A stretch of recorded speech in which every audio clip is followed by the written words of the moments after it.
Hi, it's Steve. Today we'd like to show you how to change the interlock switch on your dishwasher. It's a really easy job. All we're going to need is a number 2 Phillips screwdriver, a pair of needle nose pliers, and maybe a small flat blade screwdriver. Let me show you how we do it. Now before we begin this repair, the first thing we'll need to do is to disconnect power to the dishwasher. So locate the electrical panel, turn off the appropriate breaker, or remove the appropriate fuse. Then next we're going to open the door up, and we'll need to remove the inner door panel from the outer door panel. It's held in place with 8 Phillips head screws. So just remove all of those and set them aside.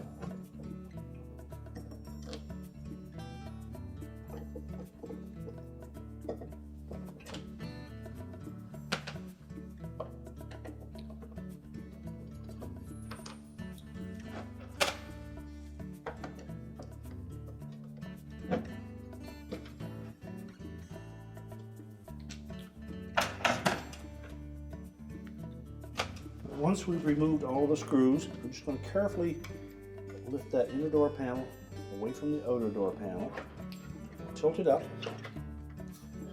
and we can just prop it in that opening, and then we can access the door latch switch assembly. Now when accessing the door latch switch assembly on this style of dishwasher that has this cover on it, you'll often find that has dried out and these tabs may be broken, or they may break when you go to remove the cover. So use as much caution as possible. And we'll just take a flat blade screwdriver. I'm going to go in underneath the edge of one of those little tabs and just pry it outwards while lifting up on the cover. Do the same on the opposite side.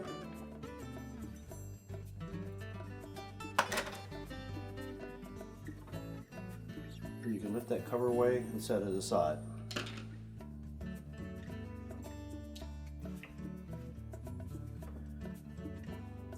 Now if you still have the plunger and spring in that door latch assembly, you can simply keep the spring from popping out. We'll lift up on the top end of that plunger and lift the 2 pieces out and set those aside. Now to replace the defective switch, I'm just going to lift that out of that housing.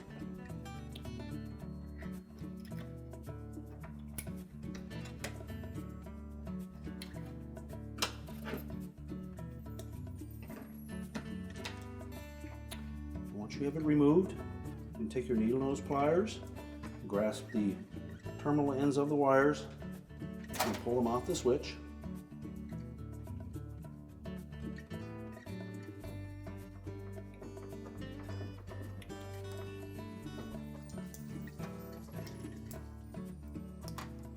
Then we can discard the old switch.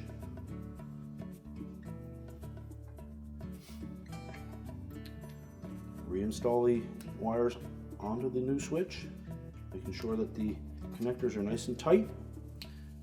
And if they appear a bit loose, you can crimp them with the needle nose pliers. Next we're going to line up a little pin so that it fits through the hole on the switch. There's 2 of them on there, they're diagonal to each other. And then press the switch firmly into place, making sure that the wires fit into those slotted openings on the end of the housing.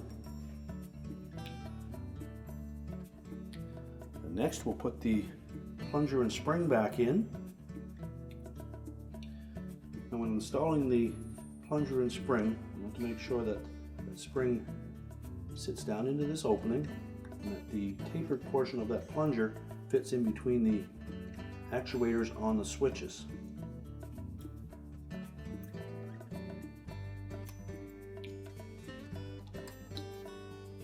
Flat side at the top of that plunger facing towards you.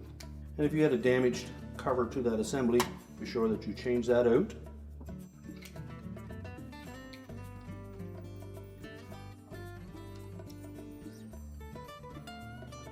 Just line up the locking tabs, snap it back into place, and now we can put the inner door panel on. Now when reinstalling the inner door panel to the outer door panel, if your model has this style of vent outlet, we want to make sure that first of all the styrofoam piece is still intact, and make sure that it's positioned properly on top of that outlet grill. and at the top edge of it is parallel with the top of the control panel. And we're going to carefully lay that inner door panel into position. It should lay flat without any effort to press the two pieces together, and then we can install the screws.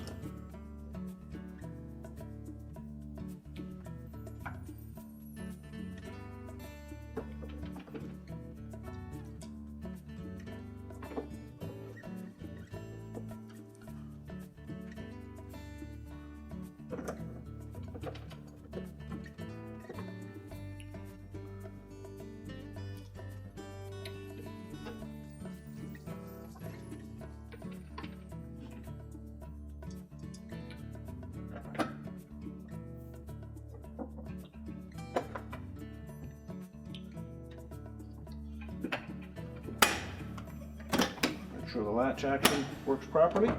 We're now ready to reconnect the power, and our repair is complete.